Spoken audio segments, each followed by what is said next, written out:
Muito bem, internautas, nós estamos de volta com mais um G5 Entrevista e dessa vez vamos falar da decisão do TSE, do Tribunal Superior Eleitoral, sobre as candidaturas isoladas ao Senado. Ficou um pouco enrolado porque a Justiça deliberou que as candidaturas isoladas estão permitidas, porém as cruzadas, coligações cruzadas não estão. E é sobre isso que nós vamos falar agora com o advogado especialista em direito eleitoral, Danúbio Remy. Ele vai explicar para a gente justamente os pontos para que a população possa entender, porque ela vai ver aí uma enxurrada de candidatos ao cargo, principalmente de Senado, né? Remy, primeiramente, seja bem-vindo aqui ao G5 Entrevista. Obrigado, Rafael, a todos os internautas, a todos que acompanham aí o G5 News. Uma satisfação estar aqui com vocês, poder falar um pouquinho sobre as eleições 2022, sobre as dúvidas que o internauta, porventura, possa ter sobre como votar, em quem votar e sobre esse dinamismo que é o processo político eleitoral brasileiro. Então vamos começar já aqui pelo começo, que é essa decisão do TSE sobre as candidaturas isoladas. Há uma diferença aí de candidaturas isoladas para as coligações cruzadas, né, doutor? Exatamente. O primeiro ponto que nós temos que analisar que é uma consulta realizada até por um deputado federal de Goiás, o deputado Valdir, o delegado Valdir, que buscou entendimento para saber se poderia uma coligação de governador lançar candidato isolado para o Senado. A consulta é muito importante a gente entender que ela tem o objetivo de analisar não o caso concreto, mas os casos em abstrato. Ou seja, analisou se partido A, B, C, D, S tiver coligado para governador, pode sair isoladamente esse partido A, B, C, isoladamente para o Senado. E também, numa segunda pergunta, se poderia formar outras coligações. E aí nós tivemos duas respostas. Primeiro, está vedado a multiplicidade de coligações para o cargo majoritário. Lembrando, Rafael, a coligação, a candidatura do Senado, ela é do majoritário. Por mais que faz parte do Congresso Nacional, nós temos um sistema bicameral que é formado pela Câmara Federal e pelo Senado Federal, e é um cargo do Legislativo, mas faz parte da candidatura do majoritário. E no majoritário você não pode ter múltiplas coligações. E a isolada, como que funciona a candidatura isolada? Só explica pra gente. Nós temos dois cenários aí que pode ser efetivado, que o pessoal não está conseguindo entender. O pessoal fala muito de candidatura avulsa. Isso, tecnicamente, no direito eleitoral não existe. Candidatura avulsa, ela é aquela candidatura que se tentou há alguns anos atrás para aquela pessoa que quer se candidatar sem estar afiliada a nenhum partido político. Ele fala, o cara é candidato avulso. Isso não existe. O que nós temos hoje aí é a formatação de candidatura isolada para o Senado. O que é a candidatura isolada para o Senado? É aquela candidatura do partido político que está coligado para o governo, mas que não faz parte da coligação do governador para o Senado. Ou seja, o partido vai sair isoladamente para o Senado. Dentro desse cenário que eu falei, se um partido A, B, C, D coliga para o governo, esse partido A ele sai isoladamente para o Senado. Mas nós temos uma outra característica também, que é o partido sair sozinho para o Senado e não se coligar para o governo. Chapa branca. Chapa branca, chapa única do Senado. Isso também é permitido. Agora, o que veio como novidade, até para nós que somos estudiosos do direito eleitoral e estamos convivendo no dia a dia, foi o que você bem reportou aqui. É a questão da candidatura cruzada do Senado, que não vai ser permitido. O que seria essa candidatura cruzada? Exatamente a multiplicidade de coligações. Esse partido que está coligado com o governador fazer outras coligações para o Senado e cruzar essas coligações. Vamos colocar aqui, de repente, o partido que está coligado com o governador tem um candidato ao Senado na candidatura adversária, por exemplo. Não só, se ele sai isolado também, ele não pode. Também não pode. Ele não pode fazer uma coligação com outros partidos, ele tem que sair isolado. Qual que é o significado disso? Vamos pegar um caso concreto, por exemplo, aqui. Se você tem uma União Brasil, por exemplo, ele vai sair isoladamente, o suplente dele só vai poder ser do União Brasil. Ele não vai poder coligar ali isoladamente com outros partidos na suplência. Então isso influencia na formação da coligação, influencia no tempo de TV, influencia nas composições partidárias e nos arranjos partidários. O relator colocou muito bem o voto dele, que tem que conservar nos arranjos partidários uma certa ideologia do eleitor, que essa é a ideia que nós temos ali na formatação da candidatura do majoritário. Agora nós temos um problema grande nesse meio aí. Por exemplo, vamos colocar aqui a chapa do atual governador, que é onde tem o maior número de pré-candidatos ao Senado. São 14 nomes. Vamos colocar que 10 resolva sair. Como que o governador vai fazer com a questão de apoio e principalmente questão de gasto de campanha? Porque a gente vê, por exemplo, faz o Santinho, tem lá o governador, o vice e o candidato X ao Senado, né? Quando são 2 candidatos, aparecem os 2 junto pedindo voto para os 2. Como que o governador vai agir? Isso é questão também financeira da campanha?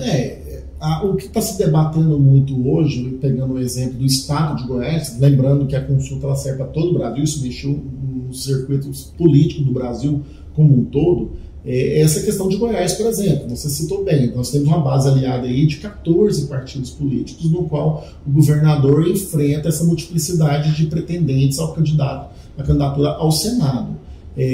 Dos 14 partidos que ele tem, se tiver 14 pré-candidatos ao Senado, os 14 podem sair de forma isolada e fazer o seu arranjo financeiro também, de forma isolada. Isso não tem nenhuma dificuldade. E também eles podem não ter essa dificuldade da relação da propaganda. O problema que vai se ter ali é na formação das coligações mesmo, o tempo de TV, a forma de pedir voto e algumas outras organizações, a divisão da multiplicidade do voto. É o que o pessoal colocou a questão da ideológica, né? Quando você faz a fragmentação ideológica da base do governador, por exemplo, e dos votos, você tem uma dificuldade mais de alcançar o objetivo. Como ficou o eleitor em meio a isso? Tem 2 vertentes. Eu tenho que colocar aqui a vertente do direito eleitoral. Eu acredito ser bastante positivo para a democracia. O eleitor tem mais oportunidades de escolha. Essa questão de você bipolarizar entre 2 grupos políticos, 3 grupos políticos de candidatura, eu acho que isso começa a entrar para a democracia. Eu vejo que quanto mais candidatos você possa ter dentro do processo político eleitoral, mais saudável para o debate político e para a democracia. Isso fica ruim para o arranjo político partidário de certos grupos políticos, na minha concepção. Muitos pré-candidatos têm falado isso também, vence a democracia. Então eu acho que o eleitor, na minha concepção, ele vai ter um cenário que não vai eleger um candidato com 50% dos votos, vai eleger um candidato aí com um pouco mais de 20%, 30% dos votos, evidentemente. Nós não temos segundo turno para o Senado, mas ele vai ter uma multiplicidade de escolha de candidatura para o Senado. Esse arranjo que nós temos do mandato, né, previsto na Constituição Federal, com mandato com uma vaga só para o Senado nessas eleições gerais, de 8 em 8 anos. Veja bem que nas próximas eleições nós temos 2 vagas para o Senado, agora nós temos só uma vaga para o Senado. E isso é a primeira vez na história que nós temos essa multiplicidade de interesse de vagas para o Senado, né? O Senado nunca foi tão cobiçado. Isso mostra a importância do Senado da República para o Brasil. Isso é a Casa Revisora de Leis, é quem tem competência de fiscalizar e auxiliar nos atos, inclusive do contrapeso da justiça brasileira. Nós estamos vivendo uma crise de instituições aí, por exemplo, né? Hoje nós temos mais de 17 pedidos de impeachment do presidente, de membros do STF. Quem tem capacidade para processar e julgar é o Senado Federal. Então você vê a importância daquela Casa de Leis, que é composta por apenas 81 senadores, né? Ao contrário da Câmara Federal, que é por 514 deputados federais. Então eu vejo que ganha democracia com a multiplicidade de candidatos. Para alguns eu acredito que não. Acho que tendo menos candidatos favorece mais o arranjo político.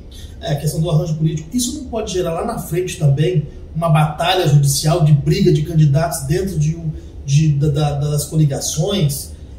A questão financeira, questão de que o outro foi lesado. Isso pode causar algum tipo de questão jurídica dentro dos partidos?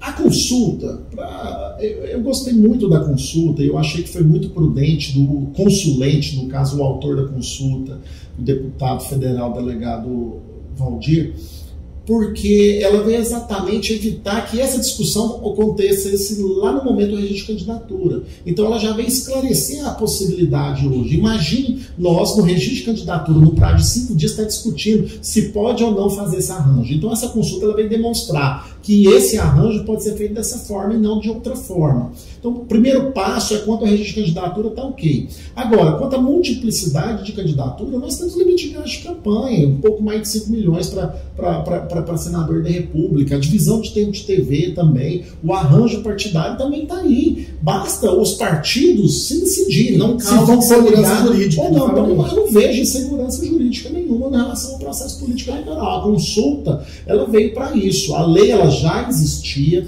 já impossibilitava a impossibilidade de múltiplas coligações para o cargo majoritário, e a consulta veio explicar que é impossível você fazer múltiplas coligações, mas que é possível você lançar candidatura isolada para o Senado.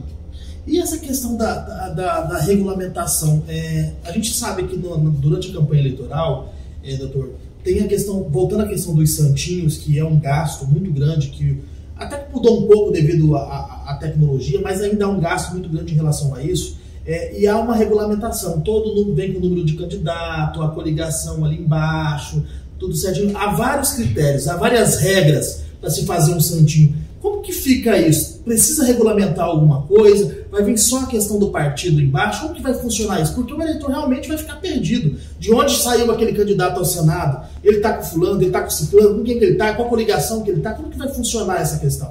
Isso aí é interessante, essa pergunta é muito inteligente, porque ela é mais por uma questão de fiscalização, de prestação de contas, veja bem. Exatamente. O que você está me falando é que a propaganda impressa ela tem que vir descrito o nome da coligação, do partido, o CNPJ da gráfica, o CNPJ do candidato, a tiragem e o custo do material que foi produzido, aquele material, de quem produziu aquele material. Quando você tem de 2 candidatos, veja bem, de 2 candidatos, uma dobradinha, no caso de deputado federal e estadual, senador e governador, basta colocar de 1, porque aquela inscrição ela funciona tão somente para poder acompanhar a prestação de contas eleitoral, para fiscalização de prestação de contas eleitoral. Então eu não vejo dificuldade, porque essa questão de dobradinha ou de fazer um material de senador com deputado estadual e federal depende da composição dos partidos políticos. Havendo liberação dos partidos políticos, é uma questão interna corpore desses partidos, uma decisão interna desses partidos liberar os seus candidatos para apoiar o senador ou não. Se não houver liberação, não importa essa questão de ele estar isolado ou não. Goiás, na avaliação do senhor, vai manter essa quantidade de candidatos aí, 7, 8 numa coligação? Como que o senhor avalia o contexto político dentro mesmo olhando de dentro do judiciário? Eu vejo que o contexto político ele é bastante salutar e vem a resolver algumas situações do arranjo político local. Por mais que certo grupo político saia insatisfeito dentro do processo político e que seja, nós estamos vendo a anormalidade que nós estamos acostumados a ter um candidato a senador e um candidato a governador. E agora nós podemos assistir um arranjo político diferente nessas eleições. Fica parecendo, desculpe interromper, mas fica parecendo, doutor, aquelas candidaturas de vereadores, sabe? Tem aquele mundaréu de candidatos. Não uma candidatura ou de conselheiro tutelar, né, também, que você vota em 5, né, você chega assim, e aí faz aquela agremiação toda, né, seria o candidato assim, eu entendo o que você está falando, seria o governador e escolha um desses 4 senadores, seria estranho, né, porque a gente não é acostumado com esse tipo de candidatura, mas o processo político eleitoral tem inovado mesmo, isso faz parte da democracia, faz parte das eleições, então eu vejo como bastante positivo, eu vejo que isso vai acontecer sim nessas eleições e nós vamos ter múltiplas candidaturas. O que eu não estou vendo ainda construir, mas que existe a possibilidade de que nós possamos ser surpreendidos ainda, é com candidatura única, chapa pura para o Senado, sem candidatura a governador. Eu estou assistindo isso acontecer ainda. Você acredita que isso vai... Eu acredito que isso vai acontecer. Isso também é salutar? Isso é possível salutar, porque isso faz parte da ideologia. Você tem uma eleição em 2 turnos, né? E como você bem colocou aqui antes de iniciarmos nossa conversa. Nós estamos num país dividido, né? O próprio presidente da República já colocou que esse ano é a eleição do bem contra o mal. Nós estamos numa política maniqueísta. Se você tem um agrupamento político que ele acredita que você não quer ficar nem entre o bem nem entre o mal e você vai ter o segundo turno, e para ele quer estar numa coluna do meio, ou seja, quer trazer mais para o centro, nada mais positivo que ele não apoiar nenhum candidato a governador nem outro. Isso é um candidato com candidatura única. Inclusive até mais independência, né? Independente. Esse é o termo, estava tentando lembrar. Exatamente, candidatura independente para o Senado, que é possível também. Bom, doutor, eu acredito que ficou bem esclarecido aqui. É um assunto muito jurídico, as pessoas ainda vão passar um tempo para conseguir entender, e essa contribuição que o senhor está dando é muito importante. Então, eu quero deixar um espaço aberto. Se teve alguma pergunta que eu não fiz, o tema também é novo para mim, para todos nós, eu deixo um espaço aberto para que o senhor possa colocar. Está muito bem perguntado, há uma dúvida, e eu sei que a população está começando a esquentar, está igual um copo do mundo, está no treinamento, falando, mas olha, já é tão difícil a eleição, não tem mais essa regra. Gente, continua do jeito que está, nós vamos votar nessas eleições, é o maior processo político eleitoral da história do Brasil. Nós temos eleições gerais, no qual nós temos mais de 150 milhões de eleitores nesse país, e o que nós chamamos de eleições gerais. Nós vamos ter eleição para presidente da República, vice-presidente da República, senador da República, deputado federal, governador dos estados e deputado estadual. Nós vamos eleger apenas um senador da República e um governador. Não vai mudar. O que está se discutindo agora é a possibilidade de haver dentro de um agrupamento político mais de uma candidatura ao Senado. Mas na hora de votar, você vai votar apenas em um candidato ao Senado da República. Especificando para você, eleitor, muda para eles. Para você, você escolhe o seu candidato, seu único candidato e dê o seu voto. Muito obrigado, doutor. Eu espero que o senhor retorne aqui para outros assuntos em relação às eleições, porque vai ter muita coisa para a gente conversar ainda.